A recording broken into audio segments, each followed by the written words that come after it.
Hello everyone, this is your host Noorish Khan, and news from the center is that Pakistan has officially qualified for the Super 8 round after beating Namibia by 102 runs. And it was a very crucial victory for Pakistan. And honestly, after that defeat against India the other day was not a very pleasant experience for the Pakistani fans, but we were still expecting our team to win. Now, fans were anticipating Pakistan to win against Namibia, but somewhere there was still a void and still a fear that Pakistan may, not be able to win that match against Namibia. And of course, that's very practical, that's very cricketing like. I mean, the unpredictable history of the team has, compelled all of the Pakistani fans to even expect the unexpected. I mean, if I take you back to 2022, everyone saw how Pakistan qualified to the playoffs at the expense of South Africa, where South Africa was, cut off from the playoffs by the Netherlands, who beat them surprisingly.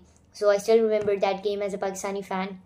And I still remember how I woke up at 5 a.m. praying for South Africa to lose and Netherlands to win. And surprisingly, shocking turn of events that happened, and Pakistan actually qualified for the playoffs. So the team has a history of ups and downs. And Pakistani team is known as the unpredictables.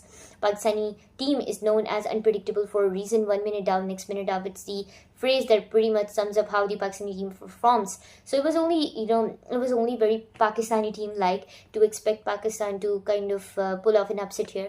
But thankfully that did not happen, and I'm very happy on this win, but I do have some reservations as well. Now, to start off, it was a very good win against Namibia, and by the way, just for the record, this is how Pakistan should have won against the Netherlands as well.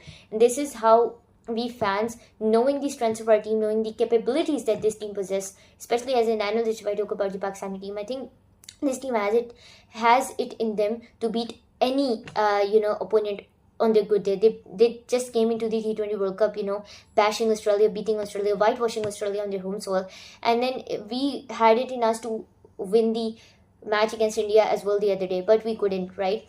Because of some tactical blunders that we made at the toss, and then with the playing 11, and then not utilizing the playing 11 properly as well. So there were some tactical blunders, but we could see that Pakistani team did their homework well. Of course, I had some reservations when the playing 11 was announced before the match against Namibia. There were two changes that were incorporated in the playing 11, but then again, yes, Shaheen was rested, but then Babar and Shadab were still playing, and Abrar Ahmed was rested alongside Shaheen, which kind of didn't really make sense to me. Why would you want to rest Abrar? You should have rested Shadab. But then, of course, the positives were that Salman Mirza was given a chance, which was very good to see, very heartwarming to see. And Khwaja Nafi, I had been saying it in so many podcasts so far. So thank you, Team Pakistan, for listening to my podcast, and seems like they do listen to my suggestions as well. As a matter of fact, the Pakistani fans have been anticipating this. But then again, Fakhar Zaman was not included, and I don't know why I don't know why we're not taking that decision. I don't know why we're not including Fakhar Zaman, who is literally our pivotal batter at this point of time. So we really do need to take that decision to include him, especially in the Super 8s. It's not going to be easy for us, especially the game against Sri Lanka. I fear more about. I'm more fearful of that game against Sri Lanka in the Super 8s than I am fearful about the game against England and New Zealand. So yeah, that is one point. And then, of course, there were some very good records, very heartwarming records that were made, and one of them being Sahibzada Farhan scoring century. He became the second centurion of the T20 World Cup as well, of the T20 World Cup 2026, alongside being the second centurion for Pakistan in the T20 World Cup history. Before Sahibzada Farhan, the record was held by Ahmed Shahzad, who scored 111 runs, who played a sensational knock of 111 runs in the T20 World Cup 2014. After Ahmed Shahzad, Sahibzada Farhan becomes the second centurion for Pakistan in the T20 World Cup history. And of course, the second centurion for T20 World Cup 2026 as well. Pathum Nissanka is the first centurion of T20 World Cup 2026. So just a side note in that sort. So really good, really heartwarming to see Sahibzada Farhan stepping. I mean, this is the performance that we all expect from him.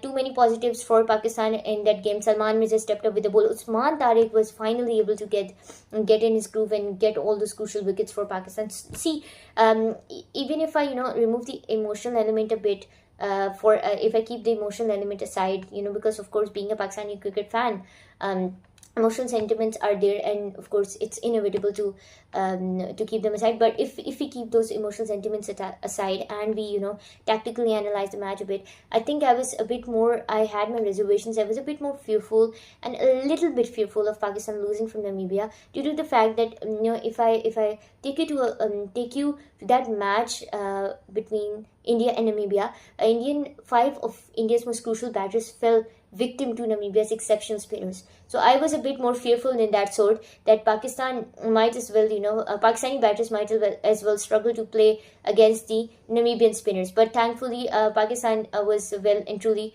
prepared, and Pakistani batters well and truly stepped up with the bat, and we posted a total of 199, giving of course Namibia a target of 200 that was expected of them, and that should have been done. So yeah, overall this was it. This was the summary of the match, and the good news is that Pakistan is officially qualified for the Super 8 round. And with the group 1, Pakistan, the lineups of the two groups include Pakistan, New Zealand, England and Sri Lanka, and the other group includes India, South Africa, Zimbabwe and West Indies. This is the second group, and so in that sort, the Super 8 round is set to begin very shortly, and we are expecting to see some good and crucial matches in the Super 8 round. And this T20 World Cup 2026 is turning out to be an interesting contest. And well, that was it from the video today. Don't forget to like, share and subscribe Master Sports Network. That's your go-to platform for all the cricketing updates. Till next time, this is your host Noorish Khan signing off. Bye.